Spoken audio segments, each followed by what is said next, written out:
Iran एक ऐसा देश जहां इस्लाम सिर्फ धर्म नहीं बल्कि पूरा सिस्टम है, जहां पहनावे से लेकर सोच तक सब कुछ कानून से तय होता है। लेकिन अब इसी देश से ऐसी खबरें सामने आ रही हैं जो पूरी दुनिया को चौंका रही हैं। रिपोर्ट्स और सोशल मीडिया पर वायरल हो रही चर्चाओं के मुताबिक ईरान की जेन झेड यानी नई पीढ़ी सवाल पूछ रही है, बगावत कर रही है और सबसे चौंकाने वाली बात, कुछ युवा इस्लामिक पहचान से दूरी बनाकर प्राचीन सभ्यताओं और सनातन विचारधारा में रुचि दिखा रहे हैं। ये कोई एक दो वीडियो या पोस्ट की बात नहीं है, बल्कि एक ऐसा ट्रेंड बताया जा रहा है जिसे ईरान की सरकार और धार्मिक संस्थाएं खुलकर स्वीकार तक नहीं करना चाहती। आखिर ऐसा क्या है जो ईरान की युवा पीढ़ी को परंपरागत इस्लामिक ढांचे से दूर कर रहा है? क्या यह सिर्फ सोशल मीडिया का असर है या फिर सालों से दबाई गई आवाजों का विस्फोट? वीडियो के अंत तक बने रहिए, क्योंकि हर परत खुलने के साथ कहानी और भी हैरान करने वाली होती चली जाएगी।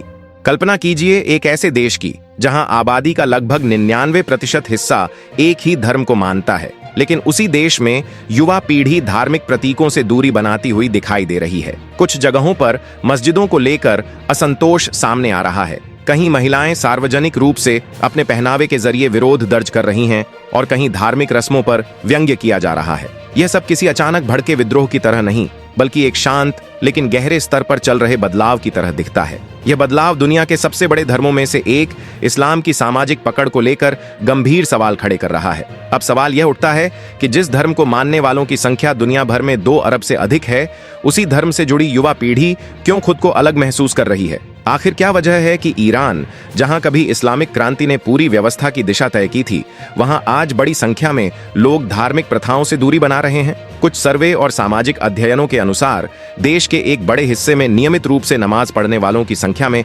भारी गिरावट दर्ज की गई है। यह बदलाव सिर्फ आस्था का नहीं, बल्कि सोच, सवाल और व्यक्तिगत स्वतंत्रता की तलाश से भी जुड़ा हुआ है। यही वह बिंदु है जहां कहानी एक दिलचस्प मोड़ लेती है। जिस समय ईरान और कुछ अन्य इस्लामिक देशों में युवा पीढ़ी धार्मिक संस्थानों से दूरी बना रही है, उसी दौर में भारत में एक बिल्कुल अलग तस्वीर उभरती दिखाई देती है। यहाँ हिंदू युवा बड़ी संख्या में मंदिरों और धार्मिक स्थलों की ओर आकर्षित हो रहे हैं। उदाहरण के तौर पर पुरी का जगन्नाथ मंदिर, जहाँ कभी युवाओं की भागीदारी सीमित मानी जाती थी, अब वहां उनकी उपस्थिति में उल्लेखनीय बढ़ोतरी देखी जा रही है। आंकड़ों के अनुसार यह संख्या कुछ वर्षों में लगभग 4 गुना तक बढ़ी है। इतना ही नहीं, जहां एक ओर आधुनिक क्लब कल्चर और पार्टी लाइफ को युवा जीवन का प्रतीक माना जाता था, वहीं अब बड़ी संख्या में युवा अयोध्या, काशी और अन्य तीर्थ स्थलों की यात्रा कर रहे हैं। यह बदलाव केवल धार्मिक अनुष्ठानों तक सीमित नहीं है, बल्कि अपनी जड़ों, पहचान और परंपराओं को समझने की कोशिश का भी संकेत देता है। इस वीडियो में हम उन सर्वे रिपोर्ट्स, सामाजिक अध्ययनों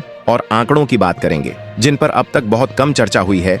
हम यह समझने की कोशिश करेंगे कि ईरान में बड़ी संख्या में धार्मिक स्थल क्यों बंद हो रहे हैं, क्यों वहां के युवा खुद को धार्मिक पहचान से अलग बताना पसंद कर रहे हैं, और साथ ही यह भी जानेंगे कि भारत में ऐसा क्या है जो युवाओं को सनातन परंपरा से जोड़े हुए है। यह सिर्फ धर्म परिवर्तन या आस्था के घटने बढ़ने की कहानी नहीं है, यह एक पूरी पीढ़ी की सोच में आए बदलाव की कहानी है, जहां कहीं सवाल हैं तो कहीं जुड़ाव, कहीं दूरी है तो कहीं वापसी।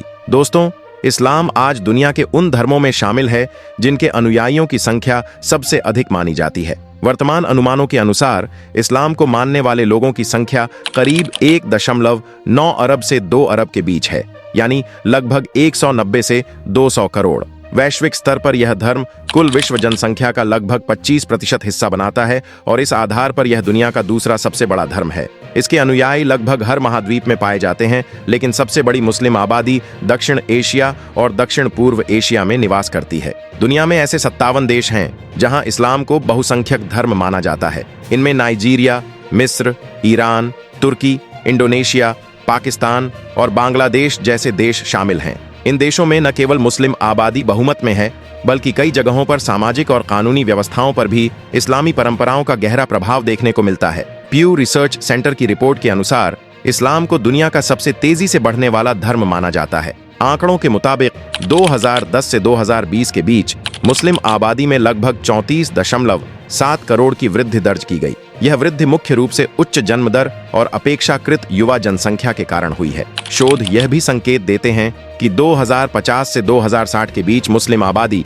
ईसाई आबादी के बराबर या उससे भी अधिक हो सकती है। कुछ अनुमानों के अनुसार 2060 तक मुस्लिम जनसंख्या 3 अरब से अधिक हो सकती है। एक ओर जहां वैश्विक स्तर पर इस्लाम की जनसंख्या बढ़ती दिखाई देती है, वहीं दूसरी ओर कुछ मुस्लिम बहुल देशों में धार्मिक व्यवहार और आस्था के स्तर पर बदलाव देखने को मिल रहे हैं। ईरान और तुर्की जैसे देशों में युवा पीढ़ी के बीच धार्मिक प्रतीकों, पहनावे और परंपराओं को लेकर खुली बहस और असहमति सामने आ रही है। कई युवा महिलाएं पारंपरिक धार्मिक ड्रेस कोड पर सवाल उठा रही हैं और सार्वजनिक जीवन में अपनी स्वतंत्र पहचान पर जोर दे रही हैं। यह प्रवृत्ति विशेष रूप से जेन झेड और युवा महिलाओं में अधिक देखने को मिलती है, जिनकी उम्र लगभग 15 से 30 वर्ष के बीच मानी जाती है। यह कहना जरूरी है कि इस्लामिक परंपराओं में धर्म त्याग को एक गंभीर विषय माना जाता है। शास्त्रीय इस्लामी कानून में इसे स्वीकार्य नहीं माना गया है और कुछ देशों में इससे जुड़े सामाजिक या कानूनी परिणाम भी देखने को मिलते हैं, जैसे पारिवारिक बहिष्कार या कानूनी कार्रवाई। इसके बावजूद हाल के वर्षों में ऐसे मामलों की संख्या सामने आई है जहां लोग अपनी धार्मिक पहचान को लेकर नए विकल्पों की ओर बढ़ते दिखाई देते हैं। अगर हम मुस्लिम बहुल देशों पर ध्यान दें तो सबसे बड़ा बदलाव वहीं दिखाई देता है। 2010 के बाद मिडिल ईस्ट और नॉर्थ अफ्रीका क्षेत्र में किए गए यूथ बेस्ड सर्वे इस दिशा में महत्वपूर्ण संकेत देते हैं। अरब बैरोमीटर सर्वे की रिपोर्ट के अनुसार कई देशों में मुस्लिम युवाओं का एक वर्ग खुद को पारंपरिक धार्मिक पहचान से अलग बताने लगा है। 2013 में जहां ऐसे युवाओं की संख्या बहुत सीमित थी, वहीं 2018 तक कुछ देशों में यह संख्या लगभग 2 गुनी हो गई। इसका एक प्रमुख उदाहरण ट्यूनीशिया है। यहाँ की लगभग 99% आबादी मुस्लिम मानी जाती है, जिससे यह देश एक प्रमुख मुस्लिम बहुल राष्ट्र बनता है। यहाँ अधिकांश लोग सुन्नी मुसलमान हैं और मालिकी मजहब का पालन करते हैं, जबकि कुछ छोटे धार्मिक समुदाय भी मौजूद हैं। कुल मिलाकर ट्यूनीशिया को एक इस्लामिक पहचान वाला देश माना जाता है, लेकिन यहाँ भी युवाओं की सोच और धार्मिक व्यवहार में बदलाव के संकेत स्पष्ट रूप से देखे जा रहे हैं। लेकिन आपको यह जानकर हैरानी हो सकती है कि हाल के वर्षों में कुछ देशों ने अपने संवैधानिक ढांचे में भी अहम बदलाव किए हैं। उदाहरण के तौर पर 2022 के संवैधानिक बदलावों के बाद कुछ जगहों पर इस्लाम को औपचारिक रूप से राज्य धर्म के रूप में परिभाषित करने की भाषा में संशोधन किया गया और उसे व्यापक रूप से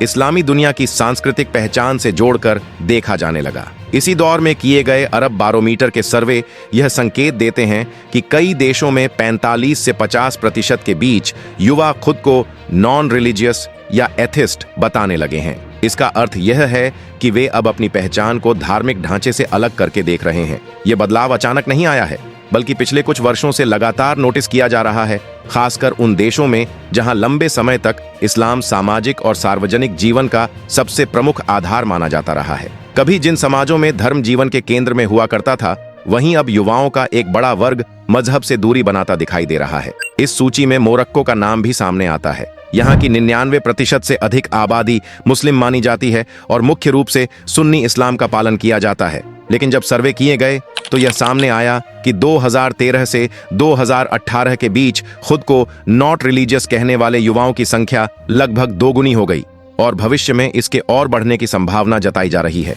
इसी तरह अल्जीरिया, जिसे लंबे समय से एक इस्लामिक पहचान वाला देश माना जाता रहा है, वहां भी आबादी का लगभग 98 से 99% हिस्सा मुस्लिम है। इसके बावजूद हालिया रिपोर्ट्स यह संकेत देती हैं कि यहाँ के युवाओं में धार्मिक पहचान को लेकर सोच बदल रही है और कुछ लोग खुद को धार्मिक लेबल से अलग बताना ज्यादा सहज महसूस कर रहे हैं। इन सर्वे रिपोर्ट्स में मिस्र का भी जिक्र मिलता है, जहां 2018 तक लगभग 19% युवा खुद को पारंपरिक धार्मिक पहचान से अलग मानने लगे थे। वहीं लीबिया में किए गए अध्ययनों के अनुसार करीब 36% युवाओं ने खुद को एथिस्ट या नॉन रिलीजियस बताया। लेबनान की स्थिति भी अलग नहीं है। यहाँ लगभग 37% युवाओं ने यह कहा कि वे अब इस्लाम से दूरी महसूस करते हैं। इस बदलती तस्वीर में अब ईरान का नाम भी जुड़ चुका है। ईरान की लगभग पूरी आबादी मुस्लिम मानी जाती है, जिसमें करीब 90 से 95% शिया और 5 से 10% सुन्नी शामिल हैं। फिर भी हालिया वर्षों में यहाँ धार्मिक व्यवहार और आस्था के स्तर पर बड़े बदलाव देखने को मिल रहे हैं।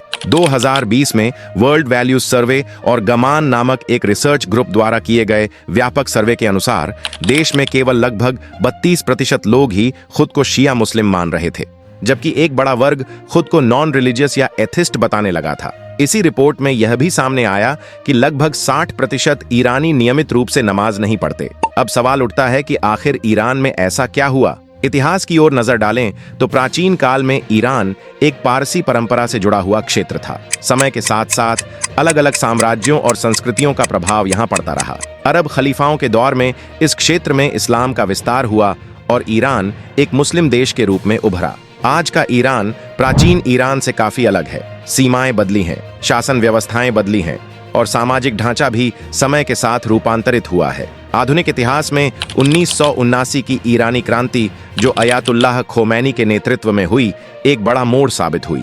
इसके बाद ईरान को एक इस्लामिक रिपब्लिक के रूप में स्थापित किया गया और धार्मिक कानूनों का सामाजिक जीवन पर प्रभाव बढ़ गया। इससे पहले ईरान को अपेक्षाकृत खुले विचारों वाला समाज माना जाता था, जहां व्यक्तिगत स्वतंत्रताओं और पश्चिमी देशों के साथ संबंधों की भूमिका अधिक थी। यही ऐतिहासिक और सामाजिक बदलाव आज के ईरान की स्थिति को समझने में एक महत्वपूर्ण कड़ी बनते हैं। लेकिन इस्लामिक क्रांति के बाद ईरान की सामाजिक दिशा में बड़ा बदलाव आया।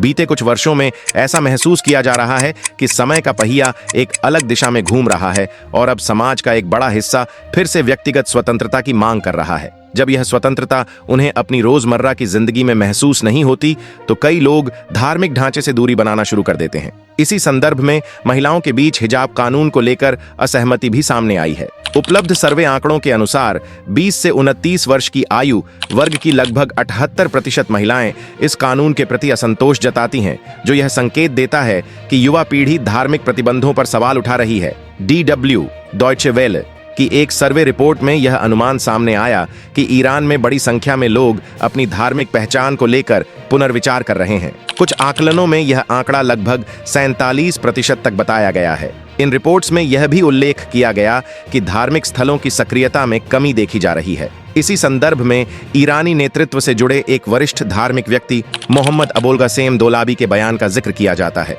जिनके अनुसार 2023 के दौरान देश में बड़ी संख्या में मस्जिदें नियमित उपयोग से बाहर हो गईं। साथ ही कुछ स्थानों पर सार्वजनिक विरोध प्रदर्शनों के दौरान धार्मिक संपत्तियों को नुकसान पहुंचने की घटनाएं भी रिपोर्ट की गईं। यह उल्लेख करना जरूरी है कि कुरान और इस्लामी परंपराओं में इबादत गाहों की रक्षा पर विशेष जोर दिया गया है। पैगंबर के जीवन से जुड़े संदर्भों में भी यह बात मिलती है कि कठिन परिस्थितियों में भी धार्मिक स्थलों को नुकसान न पहुंचाने की शिक्षा दी गई है। ऐसे में ईरान में सामने आ रहे ये घटनाक्रम धार्मिक और सामाजिक दोनों दृष्टियों से गहरे सवाल खड़े करते हैं, खासकर उस देश के लिए जो कभी खुद को इस्लामी दुनिया में एक नेतृत्वकारी भूमिका में देखता था। इन चर्चाओं के बीच यह भी कहा जा रहा है कि हाल के वर्षों में 30 से अधिक मस्जिदों से जुड़ी घटनाएं सामने आई हैं, जिन्हें विरोध प्रदर्शनों के दौरान क्षति पहुंची। यह घटनाएं इस ओर इशारा करती हैं कि देश में इस्लाम की सामाजिक पकड़ पहले जैसी मजबूत नहीं रह गई है। यह स्थिति इसलिए भी अलग मानी जा रही है क्योंकि यहाँ विरोध किसी बाहरी शक्ति से नहीं, बल्कि उसी समाज के भीतर से उभरता हुआ दिखाई देता है। इसी तरह की कुछ तस्वीरें तुर्की से भी सामने आ रही हैं, जिसे लंबे समय से एक इस्लामिक देश के रूप में पहचाना जाता रहा है। हाल के वर्षों में वहां भी यह महसूस किया जा रहा है कि इस्लाम की पारंपरिक सामाजिक पकड़ धीरे धीरे कमजोर हो रही है। खासकर युवा आबादी के बीच धार्मिक व्यवहार को लेकर सवाल उठाए जा रहे हैं और कई युवा अपनी असहमति को सोशल मीडिया ट्रेंड्स के जरिए व्यक्त कर रहे हैं। तुर्की में जेन झेड यानी युवा पीढ़ी के बीच एक ऑनलाइन ट्रेंड ने अंतरराष्ट्रीय स्तर पर ध्यान खींचा।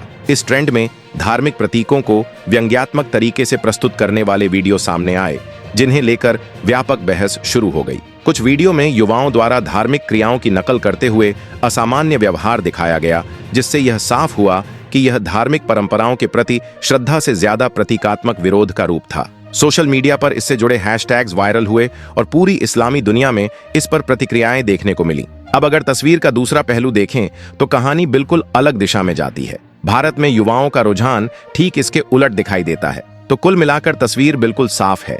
एक तरफ दुनिया के कई हिस्सों में मुस्लिम युवा अपने धर्म से दूरी बना रहे हैं, वहीं दूसरी तरफ भारत का हिंदू युवा सनातन परंपरा के और करीब आता जा रहा है। अब सवाल आपसे है, आपके हिसाब से लोग इस्लाम से क्यों दूर हो रहे हैं और भारत में युवाओं का धर्म से जुड़ाव क्यों बढ़ रहा है? अपनी राय कमेंट में जरूर लिखिए। यहाँ यह स्पष्ट करना जरूरी है कि इस वीडियो में जिन कुछ दावों, आंकड़ों और घटनाओं का उल्लेख किया गया है, जैसे कि ईरान में बड़ी संख्या में मस्जिदों के बंद होने या नष्ट होने के आंकड़े, इस्लाम छोड़ने वालों का प्रतिशत और युवाओं द्वारा धार्मिक प्रतीकों का मजाक उड़ाने से जुड़े सोशल मीडिया ट्रेंड्स, इन सभी की किसी एक अंतर्राष्ट्रीय या सरकारी संस्था द्वारा पूर्ण और आधिकारिक रूप से पुष्टि नहीं की गई है। इनमें से कई जानकारियां मीडिया रिपोर्ट्स, स्वतंत्र सर्वे, सोशल मीडिया ट्रेंड्स और विश्लेषणात्मक लेखों पर आधारित हैं, जिनमें समय, स्रोत और संदर्भ के अनुसार अंतर हो सकता है। यह वीडियो किसी धर्म, समुदाय या आस्था का अपमान करने के उद्देश्य से नहीं बनाया गया है, बल्कि वैश्विक सामाजिक बदलावों और युवा पीढ़ी के बदलते रुझानों को समझने और उन पर चर्चा करने के लिए प्रस्तुत किया गया है। दर्शकों से अनुरोध है कि वे किसी भी निष्कर्ष पर पहुंचने से पहले स्वतंत्र रूप से जानकारी की जांच करें और विभिन्न स्रोतों को देखें। दोस्तों, अगर यह वीडियो आपको सोचने पर मजबूर करता है, आपको जानकारी देता है या आपको लगा कि ऐसी बातें लोगों तक पहुंचनी चाहिए, तो वीडियो को लाइक जरूर कीजिए, इसे शेयर कीजिए ताकि आपके दोस्त और परिवार भी इस मुद्दे को अलग नजरिए से समझ सकें। और हाँ, अगर आप चाहते हैं ऐसे ही तथ्यों पर आधारित गहराई से रिसर्च किए गए और आंखें खोल देने वाले वीडियो, तो अभी चैनल को सब्सक्राइब कर लीजिए और बेल आइकॉन दबाना बिल्कुल न भूलें ताकि आने वाला कोई भी वीडियो आपसे मिस ना हो।